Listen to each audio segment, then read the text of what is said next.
This module covers general information about the SmogCheck program and inspection procedures for OBD2. It is not all-inclusive and does not replace or supersede any applicable SmogCheck or Automotive Repair Act laws and regulations. This section contains: what is OBD? How does OBD2 relate to the SmogCheck program?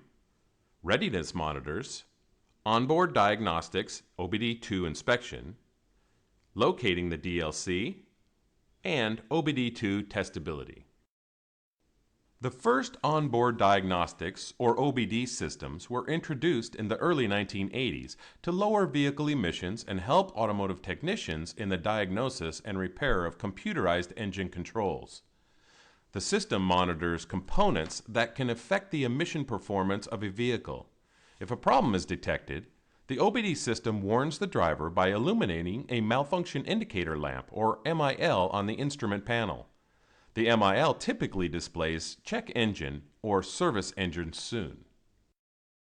Starting in 1996, manufacturers were required to incorporate OBD2 technology on their vehicles and light-duty trucks. OBD2 incorporates additional diagnostic functionality that was not available with OBD1. OBD2 also has the capability to store important information about a malfunction, so that a repair technician can accurately diagnose and repair the problem.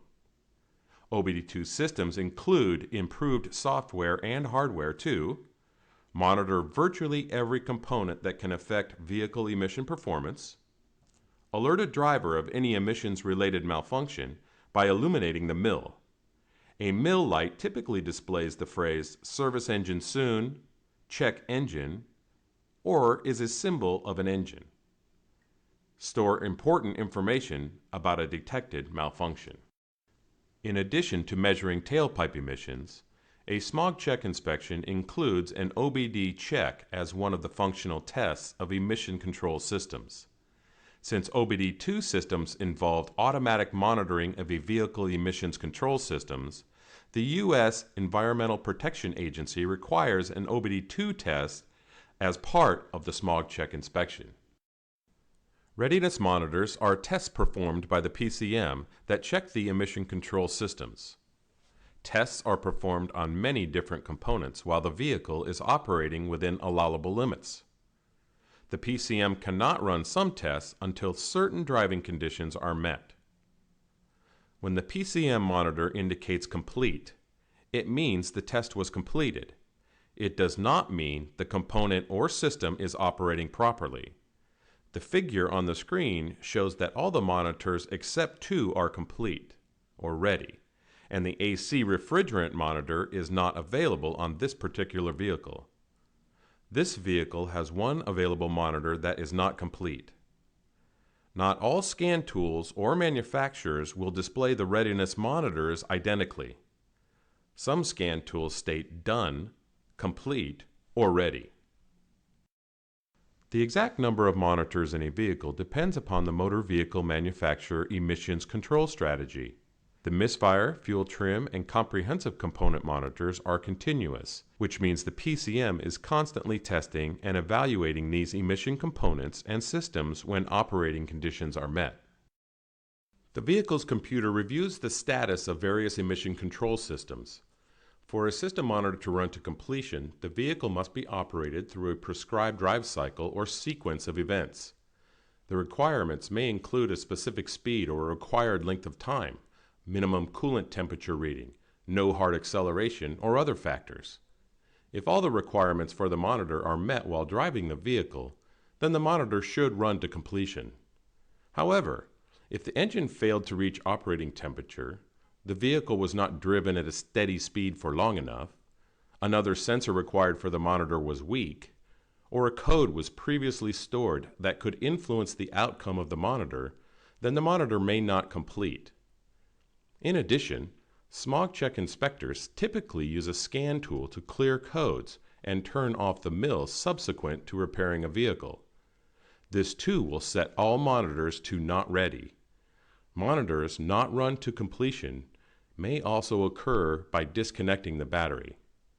When any of these circumstances occur, The monitor status will remain not ready until the vehicle's computer reruns the monitor. These monitors can sometimes take up to a week or more to complete. For a detailed explanation of monitors, refer to your online repair database. 1996 and newer vehicles are OBD2 equipped with a Standardized Diagnostic Link Connector, or DLC.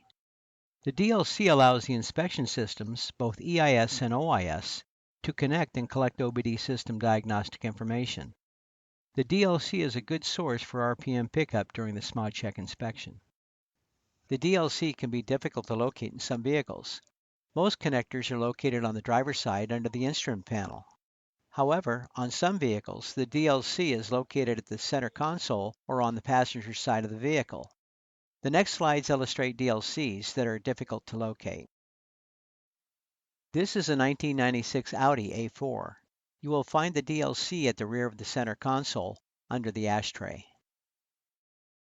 This is a 1996 to 1997 VW Passat. The DLC is located in the dash behind the steering wheel, behind an L-shaped plastic molding. The DLC on a 1997 Acura TL is hidden behind the ashtray in the center console. There are several resources for locating the DLC. A good source is the EIS. It provides a description and/or a picture of the DLC location for most vehicles. Other sources for DLC location include manufacturer service manuals, aftermarket service manuals, either online or hard copy, ECS application guides, or the Internet. Some vehicles have OBD2 testability issues that may require the inspector to use alternative test procedures to complete a smog check inspection. BAR recommends reviewing the Smog Check OBD2 reference page on the BAR website to obtain guidance or a resolution. In addition, inspectors should refer to the ECS application guides, service manuals, and the National OBD Clearinghouse website to complete the smog check inspection. Thank you for viewing Module 4 of the California Smog Check Program Training Series.